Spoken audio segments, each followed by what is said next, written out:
दुहेरी हत्याकांड घटनेच्या पार्श्वभूमीवर साईबाबा संस्थानने मोठे पाऊल उचलले असून साईबाबा संस्थानमध्ये कार्यरत असणाऱ्या कर्मचाऱ्यांच्या ड्युटी वेळेत बदल करण्यात आले आहेत। पूर्वीच्या वेळेत बदल करत आता साई संस्थानच्या कर्मचाऱ्यांना सोयीस्कर वेळेत ड्युटी करता येणार आहे। पहाटे 4 ऐवजी सकाळी 6 वाजेपासून ड्युटी सुरू होणार असून रात्री ड्युटीला आलेल्या कर्मचाऱ्यांची सुट्टी पहाटे 6 वाजता होणार आहे। या निर्णयामुळे साई संस्थानच्या कर्मचाऱ्यांना सोयीस्कर ड्युटी करता येणार आहे। नवीन वेळापत्रकाची आजपासून अंमलबजावणी करण्यात येणार असून हत्याकांडात मयत संस्थान कर्मचाऱ्यांच्या नातेवाईकांना सर्वतोपरी मदत करणार असून विमा पॉलिसीसह सगळ्या मदत मिळवून देणार असल्याचं साई संस्थानचे मुख्य कार्यकारी अधिकारी गोरक्ष गाडेलकर यांनी म्हटलं आहे। नेमके काय बदल करण्यात आले आणि काय त्यामागचं कारण आज प्राथमिकता वाटते? साईबाबा संस्थानचे 2 कर्मचारी, एक कर्मचारी ड्युटीवरून जाताना आणि एक कर्मचारी ड्युटीवर येत असताना त्यांच्यावर हल्ला झाला आणि त्याच्यामध्ये त्यांचा दुर्दैवी मृत्यू झाला। तर त्यानिमित्ताने एक बाब समोर आलेली होती की कर्मचाऱ्यांना 4:12च्या ड्युटीवर येताना जे आहे ते रात्री उशिरा उठावं लागतं आणि मग लवकर त्यांना यावं लागतं, येताना जाताना अडचण होती।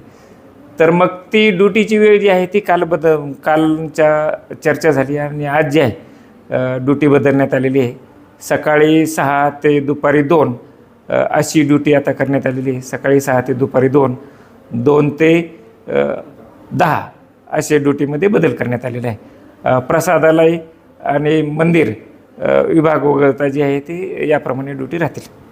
एकूणच पहिल्या 2 कर्मचाऱ्यांची निर्घृण हत्या झाली, त्या संदर्भात देखील त्यांच्या मदतीसाठी साईबाबा संस्थांकडून काही प्रयत्न सुरू आहेत का? जे कर्मचारी संस्थांमध्ये कार्यरत असतात त्यांच्या विमा पॉलिसी ज्या आहेत त्या संस्थांनी काढलेल्या आहेत।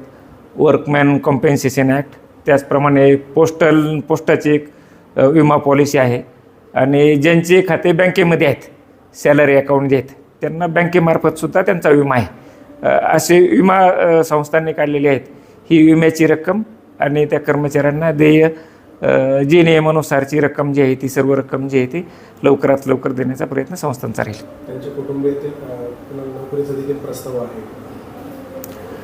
नोकरीच्या अनुषंगाने जे आहे जो परमनंट कर्मचारी जो होता त्याच्या वारसांना जे आहे ते अनुकंपा तत्त्वावर नियुक्ती दिली जाईल।